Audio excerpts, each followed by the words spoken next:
አሁን ደግሞ ጋይስ ይጭፋና አዶናይ አንድ ላይ ተገናኙ። እስኪ ሚዩትን እንሰማለን። በመምጣታችሁ ደግሞ ደስ ብሎኛል። እኔ ላበረታታ እፈልጋለሁ። አዶናይ በርትተህ ቀጥል ይሄንን ስራ። እንደውም ከዚህ በኋላ አዶናይ ፋውንዴሽን መፈጠር አለ።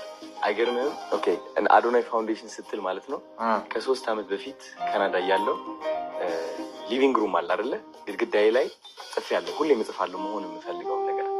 ከዛ ከነሱ ሁሉ ምን ይላል መሰለህ? አዶናይ ፋውንዴሽን ይላል። አግኝቻለሁ። ታዲያ ምንም ነው ማለት ጋይስ የፈጠረ ነው። በቃ አግኝቻለሁ ብሎ ምናምን ነገር ያው ታውቃላችሁ አሁን እንደሚሉ እነሱ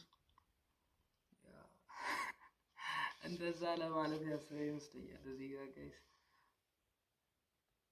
25,000 አረጋውያን እና 25,000 ህፃናት ማለት ነው ብዬ ጻፍኩት አለ ማለት ነው። አሁን እንደዛ ብለህ ስትጠራው እሱ ትዝ ስላለኝ ነው የነገርኩት እና ቀድሜ እጽፋለሁ። የሆነ ነገር ከመሆኑ በፊት እጽፈዋለሁ።